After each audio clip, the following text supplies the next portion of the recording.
Hello friend, how are you? I hope you all are fine. Today I have come up with an important discussion, that is how to prepare for UGC NET and JRF. Net और JRF जो combine exams आप paper भरते हो net के लिए political science के subject में, उसमें आपको तैयारी कैसे करनी चाहिए, what should be the mechanisms that you should take care of, and what are the syllabus all about, syllabus किस तरह से डिवाइडेड है, और जो पैटर्न में चेंज आए हैं, मतलब जो पहले के कंपैरिजन में अब सारा आपका ऑब्जेक्टिव है यूजीसी नेट में जो आप दोगे, तो उसको ध्यान में रखते हुए आप अपने पेपर की तैयारी कैसे करें।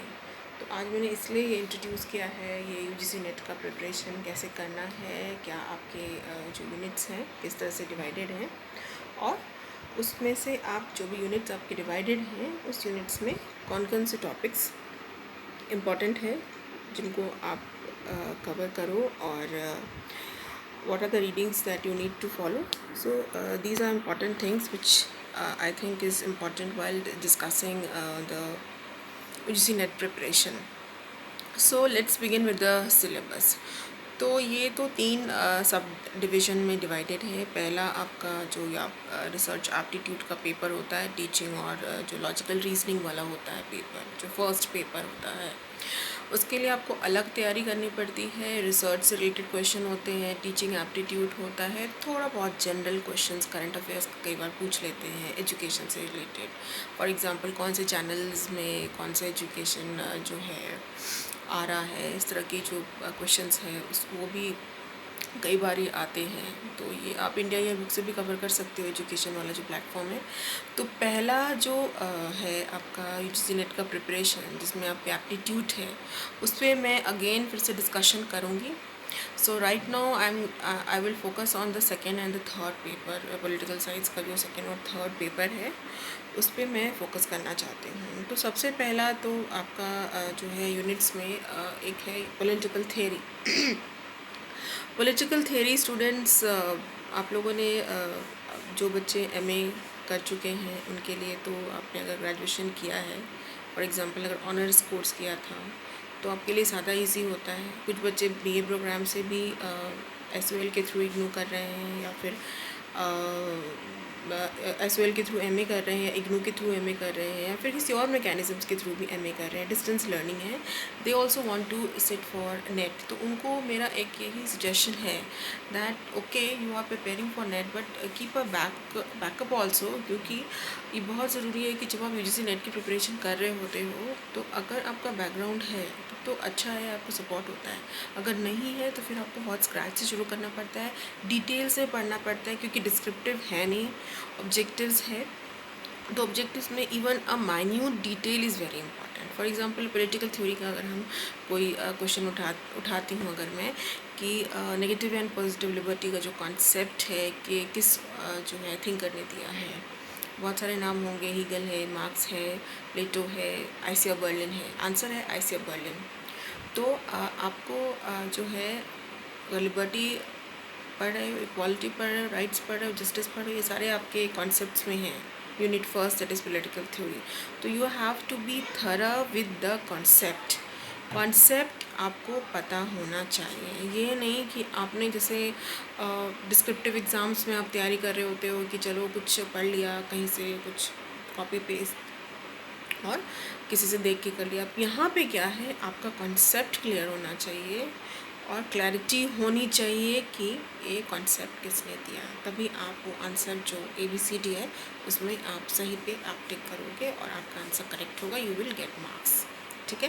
और जिनको JRF निकालना है तो उनको और भी बहुत अच्छी तरीके से तैयारी करनी पड़ेगी। और इसका स्टूडेंट्स कोई एक पर्टिकुलर गाइड बुक नहीं आता। अगर मार्केट में इस तरह की बातें हैं कि guide books are there and they will help you in qualifying in NET and JRF, so I don't think it's so. आपको करना क्या है कि आपको अपने ग्रेजुएशन डेज से NCERT की बेसिक चीज़ें और ग्रेजुएशन डेज से जो आपने पढ़े हैं, अपने नोट्स, अपनी books, even I am trying to help you out. I will be uploading my lectures that obviously would benefit you, so keep in tune with me, and you can also put your comments, questions that you have to ask to me, and I'll obviously answer those questions. तो अभी आपको मैं इसलिए कोई book नहीं बता सकती हूँ. आप हर यूनिट के लिए, फॉर एग्जांपल पॉलिटिकल थ्योरी है तो पॉलिटिकल थ्योरी के लिए introduction to political theory Rajeev Bhargava, Ashok Acharya की बुक, हिंदी में भी कमल चौबे के जो वो ट्रांसलेटेड वर्जन है उसको आप रेफ़र कर सकते हो. और भी बुक्स हैं, आर.सी. बिरमानी की बुक्स हैं. तो बुक्स हर में एक ही ऑथर के बहुत सारी बुक्स आपको मिल जाती हैं, लेकिन आपको बुक के साथ साथ आपको उसको जो कॉन्सेप्ट्स है उसको भी समझना होगा, लैंग्वेज को. जो बुक से भी आपके लैंग्वेज आपको इजी लगता है वो बुक आप फॉलो कर सकते हो. ठीक है. तो सबसे पहला जो हमारा यूनिट है जो पॉलिटिकल थ्योरी है उसमें सारे कॉन्सेप्ट्स हैं, डेमोक्रेसी है, पावर है, लिबर्टी, इक्वालिटी, राइट्स हैं. तो इसमें आप पॉलिटिकल थ्योरी का भी मैं लेक्चर डालूँगी, that also you can view. और उसके बाद इसमें आइडियोलॉजीज़ हैं जैसे लिबरलिज़म, कंजर्वेटिज़म, इकोलॉजिज़म, फेमिनिज़म, ये सारी जो इज़म है, आइडियोलॉजीज़ हैं, वो है जिसे हम हिंदी में विचारधारा कहते हैं. विचारधारा को आप समझते हैं किसने कौन सी विचारधारा दी, कौन सी विचारधारा के अंदर किन बातों को रखा गया है, क्या रेखांकित किया गया, ये बातों को आपको इसमें समझना है. तो पॉलिटिकल थ्योरी तो एक यूनिट है. कुछ जो यूनिट्स हैं, टोटल 10 यूनिट्स हैं. जो 10 यूनिट्स हैं वो सारा मैं रीड कर रही हूँ, और उन 10 यूनिट्स में कौन से 2 यूनिट्स कंबाइन किया जा सकता है एक ब्रॉडर पेपर के कॉन्टेक्स्ट में. फॉर एग्जांपल अगर हम यहाँ पे इंडियन गवर्नमेंट एंड पॉलिटिक्स देखते हैं तो Indian government and politics unit 7 में और यूनिट 8 में दे आर डिवाइडेड. यूनिट 7 में पॉलिटिकल इंस्टीट्यूशंस है इन इंडिया, और यूनिट 8 में है पॉलिटिकल प्रोसेसेस इन इंडिया. ये दोनों ही मिला के इंडियन गवर्नमेंट एंड पॉलिटिक्स का पेपर होता है. अपने ऑनर्स में, प्रोग्राम में भी पढ़े होंगे, बहुत हद तक बहुत सारी चीज़ें आपने पढ़ी होंगी. कुछ कंटेम्प्रेरीज है, कुछ जो है आपको ऐड ऑन करना पड़ेगा. एमए के भी नोट्स आप इसको रेफ़र कर सकते हो. तो ये आपका यूनिट जो 7-8 को है, इसको हम एक कैटेगराइजेशन कर सकते हैं. दूसरा जो कैटेगराइजेशन है जो दोनों को सब आप एक साथ कर सकते हो वो है public administration, governance and public policy in India. तो ये दोनों मोर और लेस पब्लिक एडमिनिस्ट्रेशन से ही रिलेटेड है. पेपर पूरा public policy in India university में पढ़ाया जाता है. वहाँ से भी आप बहुत सारी चीज़ें जो है वहाँ से भी आप कोरिलेट कर सकते हो, जिनका ऑब्वियसली सबका तो दिल्ली यूनिवर्सिटी का नहीं है, अलग अलग यूनिवर्सिटी से भी स्टूडेंट्स हैं. तो अलग अलग यूनिवर्सिटीज़ में भी पबैट तो है ही.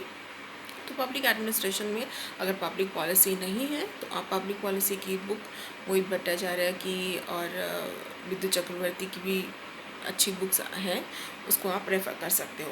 फिर देन आईआर और India's foreign policy. IR and India's foreign policy again you can club it, दोनों को एक साथ आप कर सकते हो. तो आईआर का बेसिक जो है यहाँ पे ये जो कॉन्सेप्ट्स है, रियलिज़म और ये सारी चीज़ें, और दूसरा जो है इंडियाज़ फॉरेन पॉलिसी. ऐसा यूपीएससी का भी पैटर्न बहुत मोर और लेस जो है इतना बड़ा नहीं है, लेकिन उन्होंने इसको अलग अलग यूनिट में नहीं डिवाइड किया, लेकिन उन्होंने अपना आईजीपी और जो है आईआर इसको डिवाइड किया हुआ है उसमें.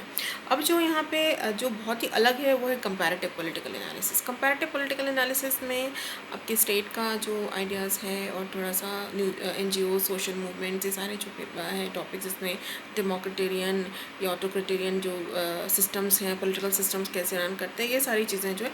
तो कंपैरेटिव एक अलग आपको तैयार करना पड़ेगा, पॉलिटिकल थ्योरी अलग तैयार करना पड़ेगा. और इसका ये एक कॉन्सेप्ट है, ये कॉन्सेप्चुअलाइजेशन है. अगर आप ये कॉन्सेप्ट्स को समझते हो तो आप फिर इसको और सारे जो अपने जो है रिसर्च में, चीज़ों में आगे जब आप करोगे तो उसको अप्लाई कर सकते हो. फिर अनदर वेरी इंपॉर्टेंट जो यूनिट है इसमें वो है इंडियन पॉलिटिकल थॉट और पॉलिटिकल थॉट. पॉलिटिकल थॉट में मतलब बेसिकली वेस्टर्न पॉलिटिकल थॉट आपने पढ़ा भी होगा थर्ड ईयर में, बी ऑनर्स थर्ड ईयर में पढ़ाया जाता है, और बी ए प्रोग्राम में भी है कंपैरेटिव जो है पॉलिटिकल थ्योरी, उसमें भी है ये. और दूसरा है आपका आईपीटी. आईपीटी में इंडियन पॉलिटिकल थॉट में गांधी, नेहरू और भी जो भी जो न्यू कंटेम्प्रेरी, जिसमें दीनदयाल को भी ऐड किया गया है, दीनदयाल उपाध्याय को भी ऐड किया गया है. तो ओवरऑल इस तरह से आपका सिलेबस बना है. From unit 1 that is political theory, that is the base, to the public policy in India, how you are applying the theory to implement any public policy. This is how it is correlated. If you try to understand the correlation कि हाँ unit 1 से unit 10 तक का क्या correlation, ये बहुत important है और बहुत कम ही लोग हैं जो cover करते हैं इन चीज़ों को. तो you need to understand the relations, and then if you understand the relation then you can correlate. और एक जब एक continuity बनती है students आपके paper के साथ, topics के साथ, and it's easier to understand, easier to memorize, and then you can obviously do very well in your exams. So it's not like ratification. रट के आप नहीं कर सकते. रट के हो सकता है नेट आपका 3-4 बार में एक बार निकल जाए. तो JRF के लिए obviously need to have a good conceptual clarity. So hope I have been helpful to you in some ways.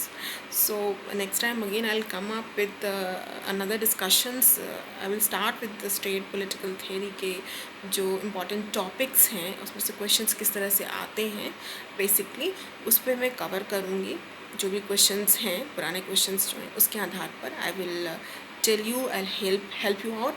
And again I need your help also. You please comment and write to me that these are the queries so that I can work on it. And obviously I need your support to help you. So to help me also I need your support. So thank you. Have a nice day and stay home, stay healthy. Thank you.